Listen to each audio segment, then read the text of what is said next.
أشهد أن لا إله إلا الله وحده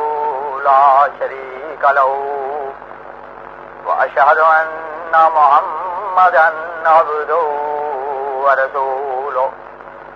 إن الله وملائكته يصلون على النبي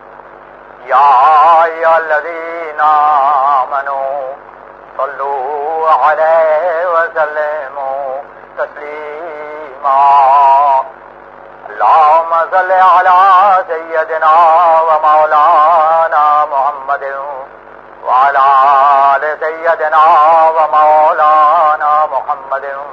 وبارك وسلم إنك حميد مجيد. خاتم الانبیاء حضرت محمد مصطفیٰ احمد مجتبی صلی اللہ علیہ وسلم کے غلام اور ہمارے امام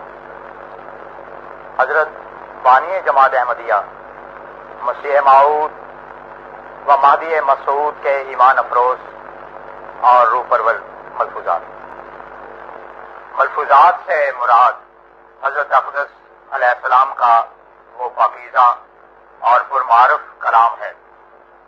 جو حضور نے اپنی مقدس مجالس میں یا جلسہ سالانہ کے اجتماعات میں اپنے اصحاب کے تزکیہ نفس، ان کی روحانی اور اخلاقی تربیت، خدا تعالیٰ سے زندہ تعلق قائم کرنے اور قرآن کریم کے علم و حکمت کی تعلیم، نیز احیاء دین اور قیام شریعت کے لیے وقتاً فوقتاً ارشاد فرمایا تھا. یہ وہ پرمعرف کلام ہے جو حضرت اقدس مسیح موعود علیہ السلام نے اپنے عشاق اور متبعین کو براہ راست مخاطب کر کے فرمایا، اور بیشتر طور پر ایسے حالات میں ارشاد فرمایا کہ جب حضور کے مد نظر جماعت کی تعلیم و تربیت کا پہلو تھا. چنانچہ حضرت مسیح موعود علیہ السلام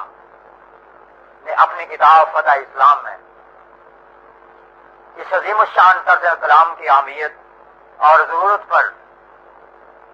ان الفاظ میں روشنی ڈالی ہے. حضور فرماتے ہیں، اس میں کچھ شک نہیں کہ یہ زبانی تقریریں جو سائلین کے سوالات کے جواب میں کی گئی ہیں یا کی جاتی ہیں، یا اپنی طرف سے محل اور موقع کے مناسب کچھ بیان کیا جاتا ہے،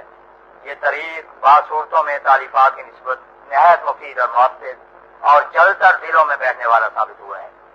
یہی وجہ ہے کہ تمام نبی اس طریق کو ملوز رکھتے رہے ہیں، اور بجوز خدا تعالیٰ کے کلام کے جو خاص طور پر بلکہ قلم بند ہو کر شائع کیا گیا، باقی جس قدر مقامات اور مقالات انبیاء ہیں وہ اپنے اپنے محل پر تقریروں کی طرح پھیلتے رہے ہیں. عام قاعدہ نبیوں کا یہی تھا کہ ایک محل شناس لیکچرار کی طرح ضرورتوں کے وقتوں میں مختلف مجالس اور محافل میں ان کے حالات کے مطابق روح سے قوت پا کر تقریریں کرتے تھے، مگر نہ اس زمانے کے متکلموں کی طرح کہ جن کو اپنی تقریر سے فقط اپنا علمی سرمایہ دکھانا منظور ہوتا ہے، یا یہ غرض ہوتی ہے کہ انہیں اپنی چھوٹی منطق اور سوفسطائی حجتوں سے کسی سادہ لو کو اپنے پیش میں لاویں اور پھر اپنے سے زیادہ جہنم کے لائق کریں، بلکہ انبیاء نہایت سادگی سے کلام کرتے، اور جو اپنے دل سے ابلتا تھا وہ دوسروں کے دلوں میں ڈالتے تھے. ان کے کلمات قدسیہ عین محل اور حاجت کے وقت پر ہوتے تھے، اور مخاطبین کو شغل یا افسانے کی طرح کچھ نہیں سناتے تھے، بلکہ ان کو بیمار دیکھ کر اور طرح طرح کی آفات روحانی میں مبتلا پا کر علاج کے طور پر ان کو نصیحت کرتے تھے، یا حجج قاطعہ سے ان کے عوام کو نفع فرماتے تھے، اور ان کی گفتگو میں الفاظ تھوڑے اور معنی بہت ہوتے تھے. سو یہی قاعدہ یہ عاجز ملحوظ رکھتا ہے. یہ عاجز ملحوظ رکھتا ہے، اور واردین اور صادرین کے استعداد کے مطابق اور ان کی ضرورتوں کے لحاظ سے اور ان کے امراض لاحقہ کے خیال سے ہمیشہ باب تقریر کھلا رکھتا ہے، کیونکہ برائی کو نشانے کے طور پر دیکھ کر اس کے روکنے کے لیے نصائح ضروریہ کی تیر اندازی کرنا اور بگڑے ہوئے اخلاق کو ایسی الٹ کی طرح پا کر جو اپنے محل سے ڈل گیا ہو اپنی حقیقی صورت اور محل پر لانا، جیسے یہ علاج